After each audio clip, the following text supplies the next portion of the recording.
আসসালামু আলাইকুম সুপ্রিয় শিক্ষার্থীবৃন্দ, আশা করি সবাই ভালো আছো। আমি আজকে তোমাদের দেখাবো হচ্ছে নতুন কারিকুলামের নবম শ্রেণীর 75 নম্বর পৃষ্ঠায় লগারিদমের ধারণা প্রয়োগে থেকে একটা অঙ্ক দেখাবো। এটা হচ্ছে রিক্টার স্কেলে ভূমিকম্পের যে অঙ্কগুলো আছে এখানে, যে কোনটা কার থেকে কত গুণ বেশি শক্তিশালী ছিল, এই ধরনের একটা সমস্যা সমাধান করে দিব। প্রশ্নটা হচ্ছে 2023 সালের 6 ফেব্রুয়ারি তুরস্কের দক্ষিণাংশে যে ভয়াবহ ভূমিকম্প সংঘটিত হয়, রিক্টার স্কেলে তার মাত্রা ছিল 7.8।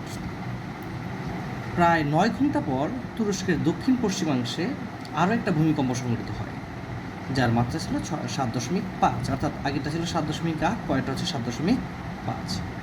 এখন বলছে পূর্বের ভূমিকম্পটি পরবর্তী ভূমিকম্পের চেয়ে কত গুণ বেশি শক্তিশালী ছিল, অর্থাৎ প্রথমটা ছিল 7.8, পরেরটা হচ্ছে 7.5। তাহলে কোনটা বেশি শক্তিশালী আর পূর্বেরটা কতটুকু বেশি শক্তিশালী ছিল, কত গুণ বেশি শক্তিশালী ছিল, এটা বের করতে বলছে। তো আমরা সাধারণত ধরে নিলাম, দেখো পূর্বের ভূমিকম্পের তীব্রতা বা আগেরটা যেটা ছিল I1 ধরেছি, আর পরের ভূমিকম্পের তীব্রতাকে আমরা I2 ধরেছি। প্রত্যেকটা জিনিসের একটা আদর্শ মান আছে, এরকম আমি ধরে নিলাম যে আদর্শ ভূমিকম্পের তীব্রতা হচ্ছে S। তাহলে এখন রিক্টার স্কেলে হিসাব করে দেখো, তাহলে পূর্বের ভূমিকম্পের মাত্রা, এই মাত্রাকে একটা সূত্রের মাধ্যমে প্রকাশ করা হয়েছে log 10, অর্থাৎ 10 ভিত্তিক লগ। তাহলে আগের তীব্রটাকে আমি ধরে নিয়েছি কত I1, আর আদর্শ কত S। তো প্রশ্ন বলেই দিচ্ছে যে পূর্বেরটা কত 7.8, অর্থাৎ কী লিখব, log 10 I1 ভাগ S সমান 7.8। একই রকমভাবে পরবর্তী ভূমিকম্প যেটা হয়েছিল সেটাকে log 10, ওটাকে আমি I2 দ্বারা চিহ্নিত করেছি, আর আদর্শটা কত S। তাহলে এটা সমান কত প্রশ্ন দেওয়া আছে 7.5। পূর্বেরটাকে আমি 1 নং সমীকরণ ধরেছি, পরবর্তীটাকে আমি 2 নং সমীকরণ ধরেছি। এখন 1 নং সমীকরণ থেকে 2 নং সমীকরণ বিয়োগ করো, দেখো কি দাঁড়ালো। প্রথমটাকে লিখলাম বিয়োগ, এই পাশটা আগে লিখলাম, আর ওই পাশে 7.8 মাইনাস 7.5। এখন এটা একটা লগ বা সূচকের একটা নিয়ম হচ্ছে, যদি ভাগ আকারে থাকে তাহলে এদেরকে আলাদা যখন করব সেটা বিয়োগ হয়ে যাবে। তাহলে log 10 I1 যেহেতু ভাগ আকারে আছে এই জন্য বিয়োগ log 10 S। মাইনাস চিহ্ন আছে, মাইনাস থাকলে একটা ব্র্যাকেট। একই রকম log 10 I2 minus log 10 S। এখন 7.5 থেকে 7.8 থেকে 5 বিয়োগ করলে কত আসে 0.3।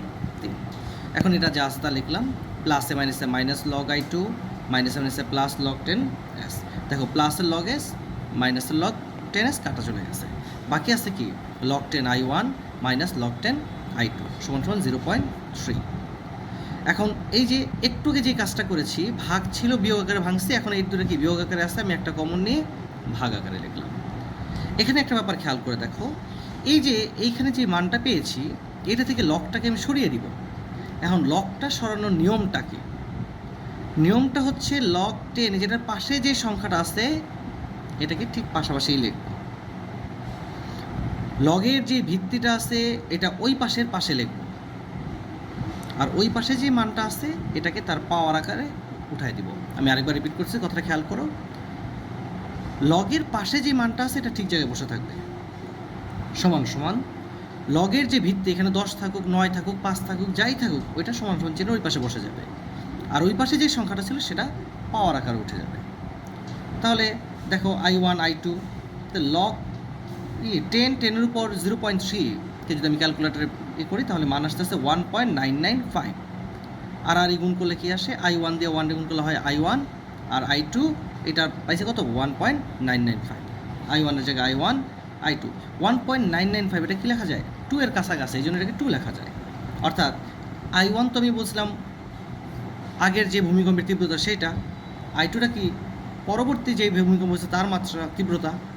তাহলে কি প্রথমটা কি দ্বিতীয়টির দ্বিগুণ শক্তিশালী ছিল, অর্থাৎ পূর্বের ভূমিকম্পটি পরবর্তী ভূমিকম্পের চেয়ে 2 গুণ শক্তিশালী ছিল। আশা করি সবাই বুঝতে পারছো।